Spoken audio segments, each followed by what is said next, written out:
going on, everyone? My name's Alex, and welcome to The Killer Cut. I honestly couldn't be more excited to start up the Let's Talk About series with the first entry that we have in store for you today. A lot of you voted, and I heard you loud and clear about what you wanted to see reviewed. But before we get into today's video, I want to talk to you guys a little bit about what this series is going to be. So once a week, we'll go over a movie, and at the end of that video, I'll go ahead and I'll give you my personal rating out of 5 stars and how I felt about it, and kind of give you a little bit of my opinions on it as well. I mean, it sounds simple enough, right? I think it is. And also another thing as well, I wanted to go ahead and say thank you to all of you who've been supporting me and this channel so far. I know we're literally just starting out, but honestly, I couldn't be more thankful for everyone that's been coming and supporting the channel. So thank you for that. Thank you. But with all that out of the way now, let's go ahead and let's get into today's review. In the fall of 1974, Tobe Hooper would release what would become one of the most infamous and iconic horror movies of all time, the Texas Chainsaw Massacre. And while there have been multiple sequels and attempts to revive the series, and I mean literally beat the shit out of it for even more money than it can probably give, I don't think anything will ever live up to the original. That's just my opinion. I don't think anything holds up to it just because of the way that it just shocked the world. It had this gritty, low budget, just crazy style that nobody had really ever seen before, and it still holds up to this day. It does. And it kind of gives you this sense of reality that there just might be people out there who do want to turn you into some pretty good old-fashioned Texas chili. Something you should probably know about me before we get into this is that this is one of my favorite movies of all time.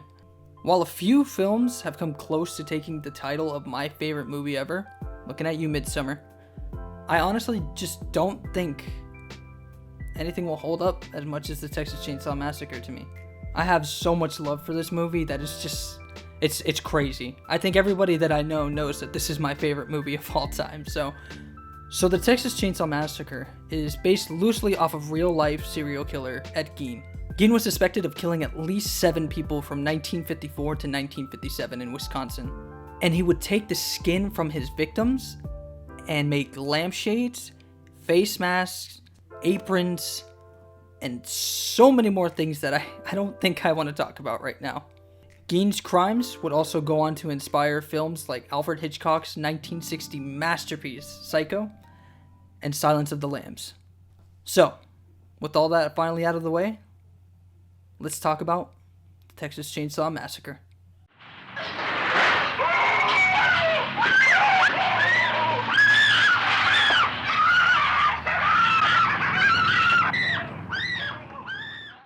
The movie opens with scrolling text, narrated by John Larroquette, giving us a grim summary of what we are about to witness, as well as also giving the audience more reason to believe that this is all based off of true events, which is only partially true.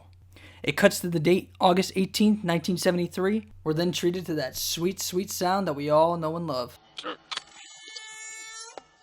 It then transitions to a grotesque and disturbing pull away to a corpse on display on top of a grave in the cemetery.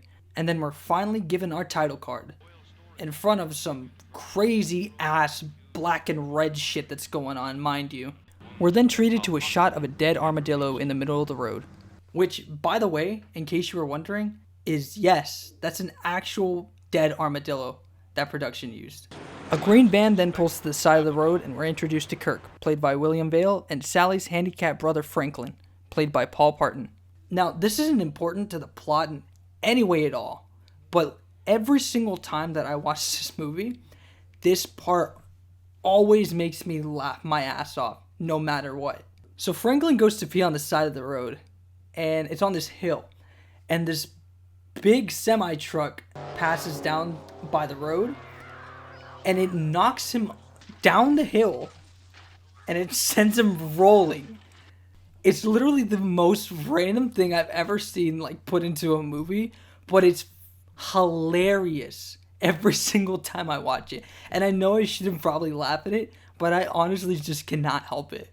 We're finally introduced to the rest of the characters that'll be joining us along for the rest of the movie. And we see that they're on their way to the graveyard that we saw earlier.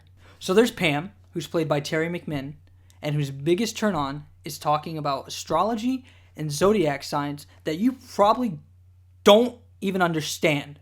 There's Jerry, who's played by Alan Danziger, and he was just the cliche hippie of the movie, pretty much. That's it. And then there's Sally, played by Marilyn Burns, and who's on the way to that graveyard that we mentioned earlier to make sure that her grandfather's grave hasn't been vandalized. They filmed this entire movie in the smoldering heat of mid-Texas in the summer of 1973. The entire cast and crew all said that filming this movie was a horrible experience. But honestly, I'm just glad that they were able to make it through and put out this masterpiece. As they get back on the road, they come across the slaughterhouse that Franklin and Sally's grandfather used to work. And Franklin starts going on about how they used to kill the cows and all this other crazy shit. I mean, they'd start squealing and freaking out and everything, and then have to come up and bash them 2 or 3 times. And then sometimes it wouldn't kill them. Now they got this big air gun that shoots a bolt into their skull and then retracts it. It's just boom, goes boom, and then It's not even 30 seconds later, and they decide they're going to be good Samaritans and pick up some random hitchhiker who's burning up in the scorching heat. The hitchhiker apparently has a brother and a grandfather that work at the slaughterhouse as well.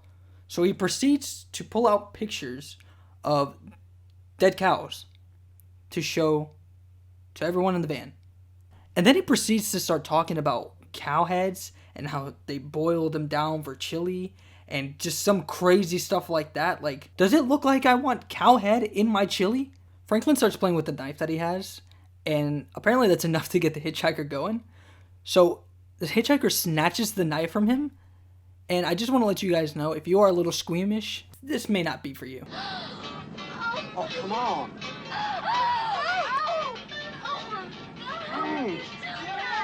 To keep this crazy car ride going, he proceeds to pull out the camera that he has on his chest, take a picture of everybody in the car, and then says that they can pay him now. And when they refuse, that's enough to piss him off, and he pulls out some gunpowder and sets that bitch on fire.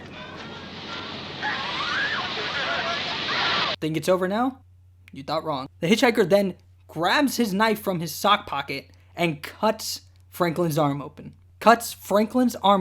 With a sock knife. They finally pull over and kick this crazy dude out of their van.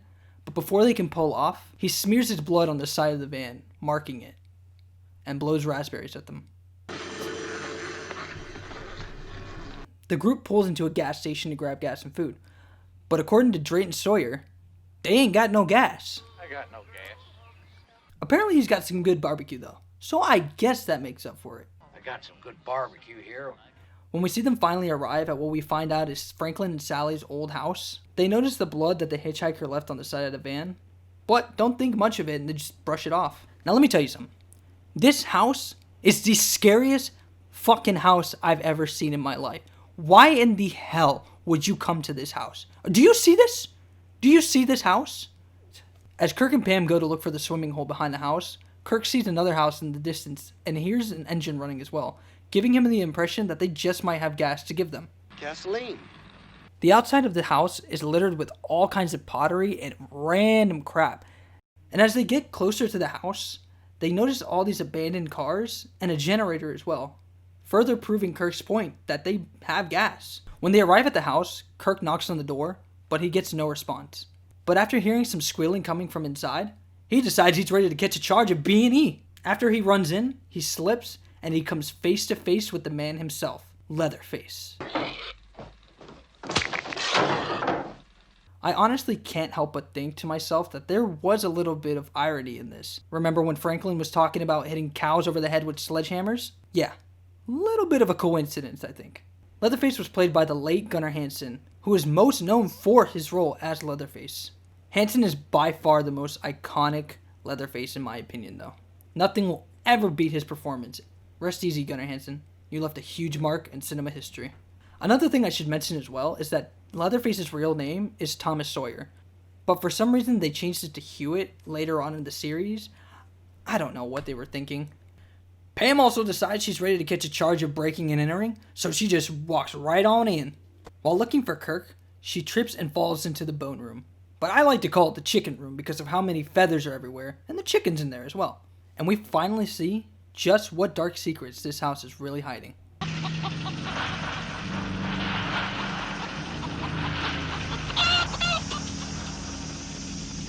Fun fact, by the way, the bone couch that you see in that room actually has real bones built inside of it. As Pam starts to make her way out of the house, Leatherface comes from behind a sliding door, and before Pam has the chance to escape, she's picked up and dragged back in. We get a menacing shot of a meat hook as Pam struggles to escape from Leatherface's grip.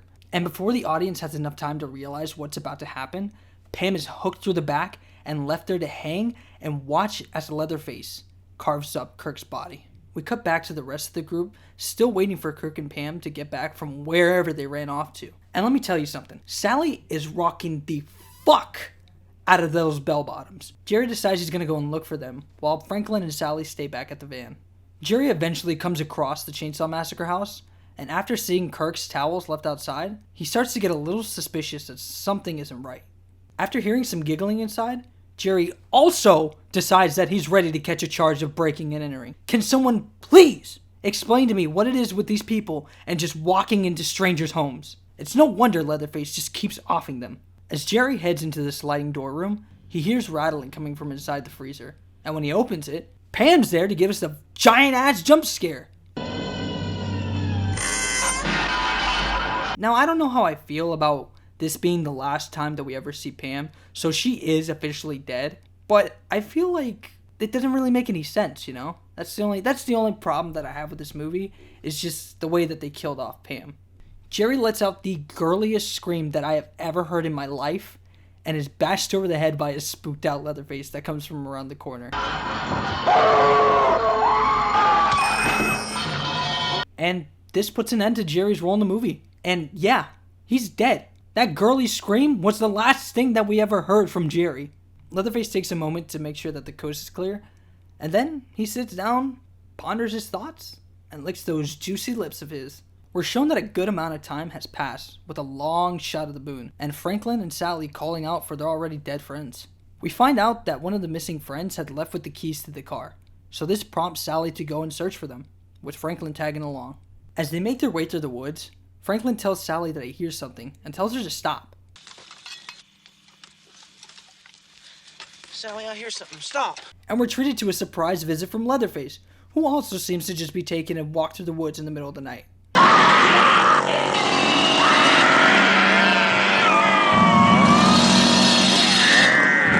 He proceeds to chainsaw Franklin right then and there in his wheelchair, and as Sally screams hysterically, she books it into the woods with Leatherface trailing right behind her.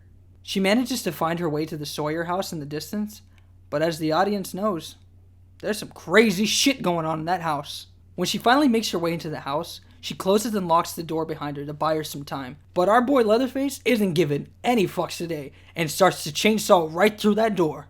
As Sally makes her way upstairs to find shelter, she stumbles into who will soon be our favorite old-time killer, Grandpa. She makes her way back downstairs, and we see that our chainsaw-wielding friend has finally made his way through the door. Sally says fuck that, runs back upstairs, and jumps through the second-story window to escape. Now that is badass. Another long chase ensues, and Sally manages to find her way back to the gas station from the beginning of the movie. Drayton lets her in and goes to get his truck for help, but Sally can't help but notice the barbecue that's being cooked right next to her. And she realizes that this ain't just any ordinary barbecue. It's human barbecue, and Drayton Sawyer is a part of that crazy family as well.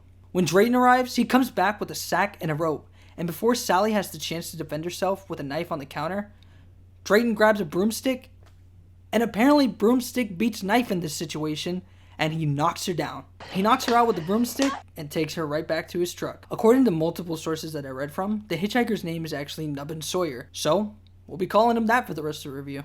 With everyone united, we find ourselves back at the Sawyer house, where Sally's arrived just in time for dinner. They bring Grandpa downstairs and decide that it's feeding time, so they cut Sally's finger open and feed some of her blood to Grandpa. Sally can't believe what she's witnessing, and she faints from the shock. Quick fact, by the way, Grandpa Sawyer is actually 124 years old and was played by John Dugan, whose makeup apparently took 5 hours to apply. When we cut back, Sally wakes up to the infamous dinner scene. And would you look at that? She's not even late. They all mock her screams for help, showing that there's nobody around that's going to come and save her. We're told that Grandpa is apparently the best around and that he should be the one to kill off Sally, cutting to some serious close-ups of Sally fearing for her life. Hey, Grandpa! We're gonna let you have this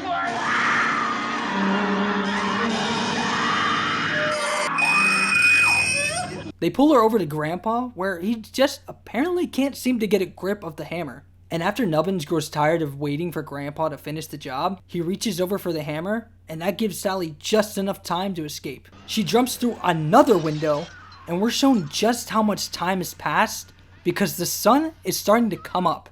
Leatherface and Nubbins chase after Sally, and before Nubbins has the chance to kill her, they end up back on the road where a semi-truck runs over and kills Nubbins. Right as the truck driver gets out to figure out what the hell is going on, he sees Leatherface come from the back of the truck and books it right the other way. Sally and the truck driver climb back into the truck, and for whatever reason, instead of driving off, they decide they're just gonna climb out of the passenger side door. What? This is honestly something that I've always tried to comprehend and kind of understand, but honestly, at this point, who the hell cares what's going on anymore? The truck driver turns around and throws a wrench that he had laying in his truck at Leatherface, causing Leatherface to fall down and chainsaw his own leg open. Sally runs back into the road where she sees a truck and she manages to flag it down. And right when we think that Leatherface is going to seal the deal, Sally climbs into the bed of the pickup truck and manages to escape. Leatherface tries to catch up, but we see that the truck is far too fast for him to keep up with.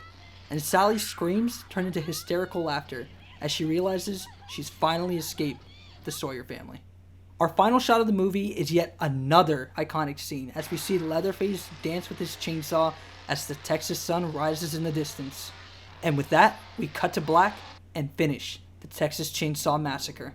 With a budget of only $140,000, this movie still stands out amongst most movies that I've seen. It's grown a cult status in cinema history throughout the years, and I honestly don't think that there will ever be another movie like it. It's gritty, it's balls to the wall at some points, and it just gets straight to the point. There's no subplots like most movies nowadays where you get lost in those, you know? And as I mentioned at the beginning of the video, this is my favorite horror movie of all time. So I'm sure you already knew what my rating was going to be at the beginning of this video after you heard me say that it's my favorite horror movie. But I have to give it 5 stars. I have to give it 5 out of 5. I never get tired of this movie. It never bores me. I can put this movie on and I will enjoy it every single time that I watch it. And I love being able to show this movie to people who just haven't seen or experienced this movie before. Honestly, my love for this movie will never die. That's just how I feel. I have too much love for it. But before I head out, let's go ahead and see our options for next week's video. Alright, so your options for next week's movie are John Carpenter's The Thing from 1982. This movie is insane. If you have not seen this movie, you are missing out, and I would love to talk about this movie. Or, and you're gonna think I'm crazy for saying this, Killer Klowns from Outer Space, 1988, directed by the Chiodo brothers. This is honestly just one of those movies that you either hate or you love, and I love this movie. It is amazing. It has to go in my top 10. It has to. They're both completely different styles of horror. One's like a comedy horror, one's like serious, crazy shit horror. But it's not up to me. It's up to you guys as to what you want to see. So go ahead and leave a comment down below telling me what you want to see for the next video, whether it's The Thing or Killer Klowns from Outer Space. Either one is fine with me. Also, I'm curious to know what your favorite horror movies are. So go ahead and leave a comment down below telling me what your favorite horror movie is and why. With all that though, I've been the Killer Cut, and I'll see you in the next video.